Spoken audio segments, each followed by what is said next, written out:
Welcome back to 50/50's FPL vid. This is our updated versions right before the season starts. So this is my last squad that I'm going into FPL with. So no goalkeepers. I still have Robert Sanchez in net because I just want the Chelsea clean sheet points, and I think at 5-0 there's not really a better consistent option. And then I've switched Kelleher to Verbruggen just because Kelleher is still iffy about his first game week appearance. So just to get it guaranteed, I'm going to go Verbruggen. Okay, moving on to my defenders. First defender, I have Ola Aina.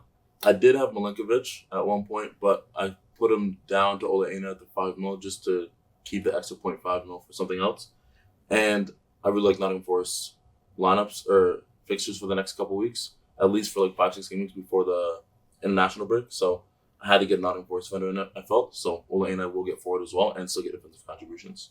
Next at 4.5, I have De Kuiper. He's one of my favorite players at Club Brugge, and he's had a really good start to preseason. So I think at 4.5, there's not really a better attacking option in defense, so I thought I'd get him in as well. Still keeping with Van Dijk at 6 mil. I toggled between Van Dijk and Frimpong quite a bit, considering Connor Bradley's been injured, so Frimpong's probably going to start, and he'll just be so attacking, he plays striker almost.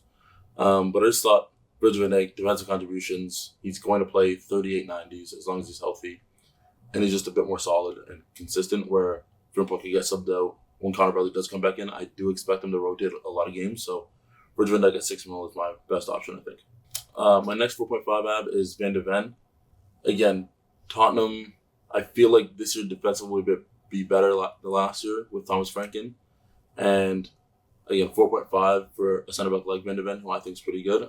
I think it's pretty easy to get him in, especially at 4.5. The next event I have is Aaron Wan-Bissaka. Again, defensive contributions. He gets forward quite a bit now that he's moved to West Ham. And again, 4.5, just kind of saving all that money up for a little bit bigger spending on my midfield and attacking roles. Okay, moving on to my midfield. This is where a lot has changed. I've actually got rid of Salah, even though I'm Salah's biggest fan. I just think 14.5 is so crazy. And yes, he has like a 60% selection rate, so whenever he does score anything, I'll be missing it a lot. But I think I've spread out my points quite decently to a point where maybe I'll be able to make up for it. And I do think that he's going to take a bit more of a playmaker role this year. So I think less goals, more assists. And I feel like I've created more goals around the team, and goals are worth more than assists in FPL. So I just think that made more sense. So starting off, I still have Cole Palmer at 10.5. He's going to be Chelsea's main man again. He'll get goals, he'll get assists. And he's just going to constantly be in and around goals and play 38 90s as well, as long as he's healthy. I haven't got rid of all of Liverpool in my midfield, though. I still have Florian Wirtz at 8.5. He's been pretty good this whole preseason. And again, I think that facilitating, and I think he'll be making those late runs in the box to get a couple of extra goals as well. And at 8.5, I really don't think there's a better option from 8 to 9 mil in the midfield. Next in my midfield, I have Iliman Ndiaye from Everton, 6.5. I think he's the best 6.5 option in FPL this year. He's Everton's main guy. He's cooked all last year, to be honest. Was a big part of their success last year that they did have. And I think he's going to be another massive part of Everton's squad this year. And I do expect Everton to do a bit better this year than the past couple of years. So I have Ndiaye at 6.5. My next 6.5 midfielder, I have Kudus from Tottenham. I only have Kudus because I do plan on bench boosting game week 1, and they're playing Burnley. And I know you shouldn't plan out transfers, but after game week 1, I do plan to get rid of Kudus and bring in Ismail Yassar from Crystal Palace because they have a tough first game week. And I just think that he's going to get more involved with the Crystal Palace team than Kudus will with the Tottenham team. And my last midfielder at 5.5 is Adingra. I just love Sunderland's transfers this year, and I really do love the first couple of fixtures, and I expect them to actually get a few points at the start.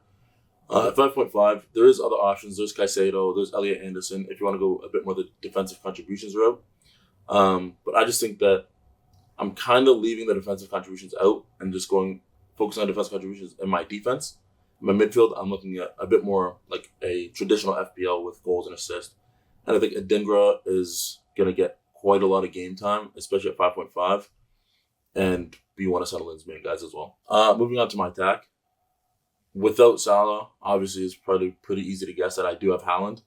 I think he's just going to score more goals than Salah this year. Salah might get more GA, but I feel like consistently Haaland will get more goals. And he's although it's 0.5 mil cheaper, it does allow me to add a bit more in other places. So I've gone for Haaland, who's going to be my captain in game week 1.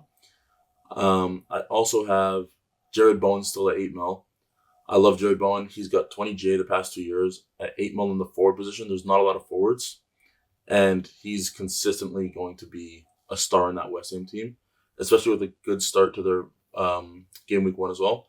I expect Jared Bowen to have a really good year. My last attacker at 6.5 is Danny Welbeck. With João Pedro leaving and Evan Ferguson leaving as well, Danny Welbeck's going to have to be that number 1 guy, and he's shown for plenty of years that he can consistently do it. No, he's not going to get 30 goals, but he's going to chip in with a calm 12 to 15, I expect. And at 6.5, I really don't think you can go wrong with that. All right, so that's my whole FPL team. I do plan on bench boosting game week 1. The reason I do that is because leading up to the first game week, that's your only chance to make sure that you have every single player and you can match for the first fixture list, like I've done with an example of Kudus over Sar. And it's just so much easier to get all the best game weeks that you want in the first week, instead of like trying to plan for game week 6 when you don't know what injuries are going to happen or who's actually not playing and stuff like that. Bench boosting game week 1 and then captaining Haaland. Thank you for watching our FPL video. This is my FPL team. Nigel has his. Mine's better. And we'll see you guys later.